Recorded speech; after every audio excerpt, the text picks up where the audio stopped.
کیا، ڈر کا ماحول پیدا کیا. ایسے حالات ہیں کہ نفرت پھیلائی جا رہی ہے، زہر پھیلایا جا رہا ہے، اور یہ مت بولنا وہ مت بولنا.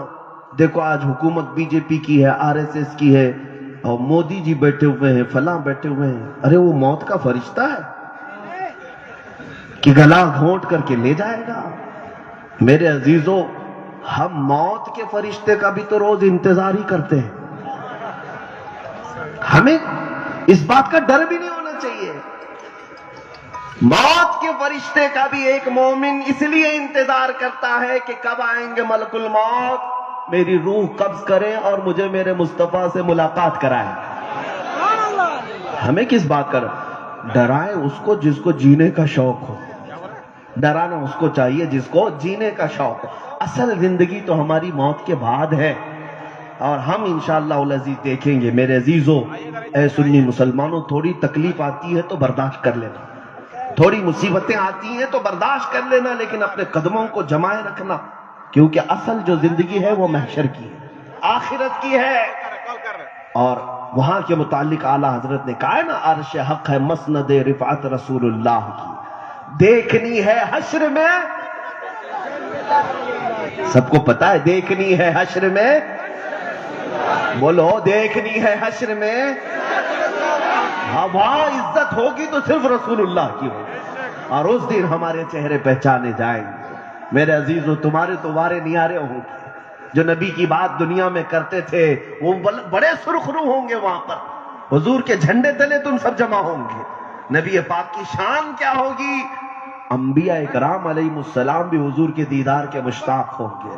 فقط اتنا سبب ہے انعقاد بزم محشر کا کہ ان کی شان محبوبی دکھائی جانے والی. اس دن کے انتظار میں جیو. یہ چھوٹی موٹی مصیبتیں آتی ہیں تو کچھ نہیں، زیادہ سے زیادہ تمہیں موت تک پہنچا سکیں گی، اس کے علاوہ کچھ نہیں. یہ تم سے جنت نہیں چھین سکتے اور دوزخ میں ڈال نہیں سکتے. جنت و دوزخ کا مالک میرا رب ذوالجلال ہے، اور اپنے نبی کے سچے غلاموں کو مولا دوزخ میں نہیں ڈالے گا. یہ اس بات پر اپنی زندگی گزارو. ایمان کو مضبوط کرو. ایمان اتنا مضبوط ہو کہ کبھی دشمنوں کو، حضور پاک صلی اللہ تعالیٰ علیہ وسلم کے غداروں کو نرم اور عفو درگزر والے معاملات کے ساتھ ہرگز نہ دیکھیں، ورنہ ایمان کمزور ہو جائے گا، ایمان جانے لگ جائے گا.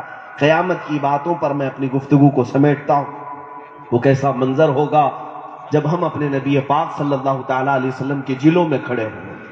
نا امید نہیں ہے، ہم مایوس نہیں ہیں، اس لیے کہ بات جب حضور کی کرتے ہیں تو قیامت کے دن ان کے ساتھ رہیں گے ہم انشاءاللہ. دیکھنی ہے حشر میں عزت، دیکھنی ہے حشر میں عزت.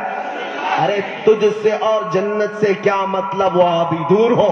ہم رسول اللہ کے جنت، رسول اللہ کی، ہم رسول اللہ کے جنت، رسول اللہ کی. ظاہر سی بات ہے، ہمیں جب اتنا یقین ہے کہ رسول اللہ صلی اللہ تعالیٰ علیہ وسلم کی جنت ہے تو یہاں خوف کے ساتھ کیوں جیے، ڈر کر کے کیوں جائے. ہاں زیادہ سے زیادہ کیا ہوگا؟ سنو، مجھے مار دیا جائے، فار ایگزامپل میری گردن اڑا دی، مجھے پھانسی پر چڑھا دیا، ہوگا کیا؟ سارے لوگ کیا کہیں گے؟ بہت بولتا تھا، مر گیا نا، مار دیا نا، اس کو ختم کر دیا نا. اس وقت تم ایک جواب دینا، کون کہتا ہے کہ مومن مر گیا؟ کون کہتا ہے کہ مومن مر گیا؟ ارے قید سے چھوٹا وہ اپنے گھر گیا.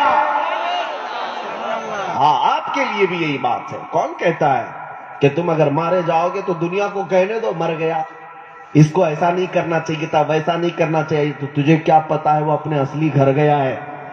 نبی پاک صلی اللہ تعالیٰ علیہ وسلم نے اپنے جلوں میں بلا لیا ہے، اپنی رحمت پاک کی چادر اس پر تان دی ہے. قیامت کے اس منظر کو دیکھو. میرے آقا فرماتے ہیں کہ میرے ایک کندھے پر چادر ہوگی اور کبھی کبھار وہ کھسک کھسک کر گر رہی ہوگی. حضور فرماتے ہیں میں ایک ہاتھ سے اپنی چادر سنبھال رہا ہوں گا اور دوسرے ہاتھ سے اپنے امتیوں کو پکڑ رہا ہوں گا. ہائے وہ منظر کیسا ہوگا جب تمہارا ہاتھ رسول اللہ کے ہاتھ میں ہوگا. میرے آقا فرماتے ہیں، صحابی پوچھتے ہیں کہ کروڑوں اربوں کی تعداد میں آقا آپ ہمیں پہچانیں گے؟ آپ ہمیں پہچانیں گے؟ میرے آقا فرماتے ہیں ہر ایک امتی کے چہرے کو پہچانتا ہوں، ہر ایک کے. اور جو دنیا میں وضو کرتے تھے اس دن وہاں پر وہ سب سے زیادہ چمک رہے ہوں گے. ان کی چمک سے میں ان کو پہچان لوں گا یہ میرا امتی ہے۔ یا رسول اللہ، ابھی وہ امی فدا کا یا رسول اللہ، اس منظر کو دیکھ کر کے اپنی زندگی گزار لو۔ میرے آقا فرماتے ہیں تم کو اگر شدت کی پیاس لگے گی قیامت کے دن، حلق میں کانٹے چبھ رہے ہوں گے، ہاتھ پکڑ کر کے میرے آقا حوض کوثر تک لے جائیں گے، اپنے ہاتھ سے جام بھر کر تمہیں پلائیں۔ کون ہے قیامت کے دن جو تمہیں ٹھنڈا میٹھا پانی بھی پلا رہا ہو اور ایک ہاتھ سے پکڑ کر کے میزان عمل میں تمہاری نیکیاں بھاری کر رہا ہو، اور کبھی پل صراط سے گزرتے ہوئے تمہارے لیے اللہ سے دعا کر رہا ہو رب سلم رب سلم، اے اللہ اسے سلامتی سے میرے اس بندے کو گزار دے۔ ہمارا سب کچھ رسول اللہ کی بارگاہ سے وابستہ ہے۔ اسی لیے میں کہتا ہوں غلام ہو تو پورے کے پورے غلام ہو جاؤ۔ اعلیٰ حضرت نے کیا ہی بہتر میسج دیا، انہیں جانا انہیں مانا، انہیں جانا انہیں مانا، نہ رکھا غیر سے کام۔ کیوں غیر سے کام رکھیں گے ہم؟ ہمارے گھر میں اگر کسی بات کی کمی ہوتی تو دوسرے کے ہاں جاتے نا۔ ایک بات میں کہہ دوں، حاتم طائی کا نام سنے نا؟ حاتم طائی کے بارے میں عرب میں لکھا ہوا اتنا مشہور سخی تھا کہ اس کے گھر کے 7 دروازے تھے، ایک دروازے سے کوئی آتا اسے دے دیتا، پھر وہی آدمی دوسرے دروازے سے آتا تو پھر دیتا، تیسرے دروازے سے وہی آدمی آتا تو پھر دیتا، 7 دروازوں سے ایک ہی آدمی آئے بار بار مانگے، حاتم طائی بار بار دیتا، 7 دروازوں سے بھی اس کو دیتا۔ کسی نے کہا حاتم طائی کے ہاں تو 7 دروازے تھے، محمد عربی صلی اللہ تعالی علیہ وسلم کو بھی آپ بہت سخی کہتے ہیں، جود و سخا کا مالک کہتے ہیں، ان کا تو ایک ہی دروازہ ہے۔ کسی عاشق نے کیا ہی خوب کہا، کسی عاشق نے کیا ہی خوب کہا، وہ حاتم طائی کے جو دروازے ہیں نا، توجہ ہے نا، منگتا اور سائل، ایک دروازے سے گیا دوسرے سے کیوں جا رہا ہے؟ پیٹ بھرا نہیں اس لیے دوسرے سے جا رہا ہے۔ تیسرے پہ کیوں جا رہا ہے؟ پیٹ بھرا نہیں اس لیے جا رہا ہے۔ میرے محمد عربی کا ایک دروازہ ایسا ہے، وہاں پہنچنے کے بعد منگتا خود کہتا ہے اتنا دیا سرکار نے مجھ کو جتنی میری اوقات نہیں، یہ تو ان کا کرم ہے ورنہ مجھ میں تو ایسی بات نہیں۔ میرے کریم سے اگر قطرہ کسی نے مانگا دریا بہا دیے ہیں، دربے بہا دیے۔ جس کے پاس کمی ہو وہ ادھر ادھر دیکھے گا، جس کے پاس کمی ہو وہ ادھر ادھر دیکھے، لیکن ہمارے پاس رسول اللہ جیسی شخصیت ہے تو ہمیں ادھر ادھر دیکھنے کی ضرورت نہیں ہے۔ انہیں جانا انہیں مانا، بولو تھک گئے؟ انہیں جانا انہیں مانا، نہ رکھا غیر سے کام، للہ الحمد میں دنیا سے مسلمان گیا۔ میرے عزیزو، اعلیٰ حضرت کی انہی باتوں پر اپنی زندگی تمام کر جانا۔ انہوں نے کتنی بہترین بات ہمیں بتائی ہے۔ تمہارے پاس دل ہے نا، سر بھی ہے نا، لیکن یہ دل اور سر کیا ہوتا ہے؟ گوشت کا ایک ٹکڑا ہے اور سر کدو کا ایک ٹکڑا ہے جو کندھوں پر بوجھ بنا ہوا ہے، اس کی حیثیت اتنی ہے۔ لیکن سر اور دل کسے کہتے ہیں؟ اعلیٰ حضرت سے سنو، اعلیٰ حضرت کہتے ہیں دل ہے وہ دل جو تیری یاد سے معمور رہا۔ اگر حضور کی یاد اس میں نہیں رہی تو کہاں کا دل ہے؟ خون کا ٹکڑا ہے، گوشت کا لوتھڑا ہے، کچھ نہیں ہے۔ دل ہے وہ دل جو تیری یاد سے معمور رہا، اور سر ہے وہ سر جو تیرے نام پہ قربان گیا، اسی کو سر کہتے ہیں۔ میرے عزیزو، وہ دل رکھو، وہ سر رکھو، پھر ایمان دیکھو کیسی تمہارے اندر بشاشت لاتا ہے، حلاوت لاتا ہے، تمہارے آنکھوں میں نور آ جائے گا، دل میں سرور آ جائے گا۔ بات کرو تو صرف میرے مصطفیٰ کی بات کرو، نبی پاک کی بات کرو، اور آج سے یہ عہد کر کے اٹھنا، جمشید پور کا ہر جوان گانے باجے تماشوں سے نفرت کرے گا انشاءاللہ، دنیاوی نغمے نہیں سنے گا۔ آج کے بعد گھر جائے گا تو یہ کہے گا میں سو جاؤں یا مصطفیٰ کہتے کہتے، کھلے آنکھ صلی علی کہتے کہتے۔ کیا اس بات پر زندگی گزرے گی؟ میں سو جاؤں یا کھلے آنکھ میری؟ انشاءاللہ العزیز پھر دیکھنا جن بچوں کو تم نے یہ تربیت دی ان کی جوانی میں پھر صلاح الدین ایوبی نظر آنے لگے گا۔ ان کی جوانی میں خالد بن ولید کی چمک نظر آنے لگے گی، ان کی زبانوں میں حیدر کرار کی حلاوت آ ہی جائے گی، برکت مل ہی جائے گی۔ میرے عزیزو، آج ہم سب کو زندگی کا اصل مقصد سمجھ کر کے عہد کر کے اٹھنا ہے۔ ہو سکتا ہے دنیا نے ہمیں ادھر ادھر مارے رکھا، ادھر ادھر توجہ ڈالے رکھا اور ہمیں اپنے مقصد سے پھیرے رکھا، لیکن آج ہمیں احساس ہو گیا ہے اپنا سب کچھ گنبد خضرا کل بھی تھا اور آج بھی ہے، میرے نبی سے میرا رشتہ کل بھی تھا اور آج بھی ہے، لب پر نعت پاک کا نغمہ کل بھی تھا اور آج بھی ہے۔ بتلا دو گستاخ نبی کو غیرت سنی زندہ ہے، ان کے نام پہ مر مٹنے کا جذبہ کل بھی تھا اور جب یہ نعرہ تمہارا بلند ہو جائے گا، جس دن یہ نعرہ بلند ہو جائے گا، ان پہ مر مٹنے کا جذبہ، دنیا کی چولیں ہلتی ہیں۔ آپ کیا سمجھتے ہیں کہ یہ نعرہ ہے؟ ارے بڑی بڑی دھرتیوں میں زلزلہ آتا ہے۔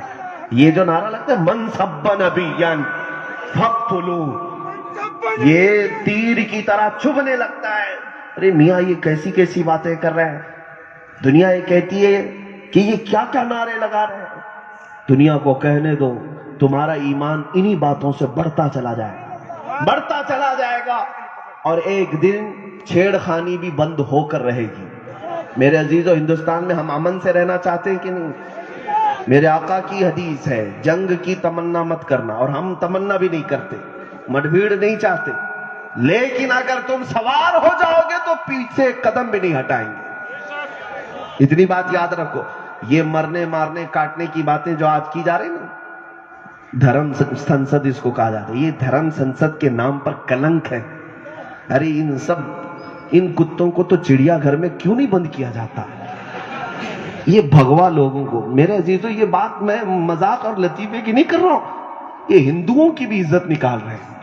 سیکولر ہندو اپنے دھرم کے پرچارک ایسے لوگوں کو بنائیں گے جن کا منہ ہے یا پچھواڑا ہے سمجھ میں نہیں آتا۔ غلاظت کے علاوہ کیا نکلتا ہے؟ یہ بات اگر میری سخت ہے تو میں اس لیے نہیں کہہ رہا ہوں کہ یہ صرف گالی ہے، بلکہ یہ حقیقت ہے۔ جس کی زبان خدا و رسول کی شان میں گستاخیاں کرتی ہے، اس کا منہ نہیں ہے، وہ پخانے کا مقام ہے۔ حضرت سلیمان علیہ السلام کے زمانے میں علماء اور حکماء کی ایک مجلس نے مناظرہ کیا تھا اس بات پر، تفسیر میں موجود ہے، تفسیر میں موجود ہے۔ اس کا منہ اس کے پیچھے کے مقام سے زیادہ بدتر ہے۔ یہ وہی لوگ ہیں، ان کو تو کسی جنگل میں بند کر دیا جاتا، ہندوستان شانت رہتا، امن و امان سے رہتے۔ یہاں پر غریب نواز کا دربار، صابر پاک کا دربار، محبوب الہی کا دربار دیکھ رہے ہیں، برسوں سے قائم ہے، امن و شانتی بنی ہوئی ہے۔ ان کو آج ہی خطرہ لگنے لگ گیا، آج ہی ہندوؤں کو اکٹھا کرنے لگ گئے، 20 لاکھ مسلمانوں کو مارنے کی باتیں ہونے لگ گئی۔ کیوں یہ سب چیزیں ہو رہی ہیں؟ یہ اصل جو ہے ملک کے بھی غدار ہیں، اسلام کے بھی دشمن ہیں، یہ ہندوستان کی اکھنڈتا کو توڑ پھوڑ کر رکھنا چاہتے ہیں۔ یہ ہمارے بھارت کی جو پرانی تاریخ ہے اس کو ختم کر کے منوسمرتی لانا چاہتے ہیں، وہی منوسمرتی جس میں کسی دلت کے کانوں میں کھولتا ہوا تیل ڈالا جائے گا، دلت نے اگر برہمن کو چھو لیا تو اس کا ہاتھ کاٹا جائے گا، گوشت کے ٹکڑے کاٹے جائیں گے، وہ نظام لانا چاہتے ہیں۔ تو ان بھگوا لوگوں کے لیے میں حکومت سے یہی کہتا ہوں کہ اگر یہ تمہارے ناجائز بچے نہیں ہیں تو ان کو پھر کسی چڑیا گھر میں بند کرو، تاکہ ہندوستان میں بعد میں آنے والی ہماری نسلیں کم سے کم دیکھ تو سکیں کہ 2 ٹانگ کا بھی خنزیر ہوتا ہے، ایک عجوبہ ہوتا ہے۔ چڑیا گھر میں ایسی لوگوں کو رکھا جائے، ایک نئی مخلوق ملی ہوئی ہے۔ اللہ تبارک و تعالی امت مسلمہ پر رحم و کرم فرمائے۔ ہاں، لیکن میں اس یقین کے ساتھ آج چاہوں گا آپ کے ہاں سے، یہ ایمان تمہارے سینوں میں دیکھنا چاہتا ہوں کہ آج کے بعد کسی بات سے خوف نہیں کرو گے۔ خوف نہ رکھ رضا ذرا، تو ہے عبد مصطفیٰ، خوف نہ رکھ رضا ذرا، تو ہے عبد مصطفیٰ، تیرے لیے امان ہے، تیرے لیے امان ہے۔ جب میرے نبی پاک کی عزت کی بات آئے گی تو ڈنکے کی چوٹ پر کہوں گا انشاءاللہ، ہر نوجوان کہے گا انشاءاللہ۔ اسلام کی بات آئے گی تو ڈنکے کی چوٹ پر کہوں گا، قرآن کی بات آئے گی تو مجمع میں علل اعلان کہوں گا، میرے رب ذوالجلال کی بات آئے گی تو سجدہ کر کے بولوں گا، اگر دین اسلام پر مر مٹنے کی بات آئے گی تو خون کا آخری قطرہ دے کر بھی بولوں گا۔ میرا دین کل بھی سچا تھا، آج بھی سچا ہے، اسلام زندہ ہوتا ہے ہر کربلا کے بعد۔ تم مٹانا چاہو گے تو گردنیں مٹا سکتے ہو، لیکن دین اسلام کو نہیں۔ ایک چراغ بجھاؤ گے، مولا 100 چراغ اور روشن کرے گا۔ وآخر دعوانا ان الحمدللہ رب العالمین کی محمد سے وفات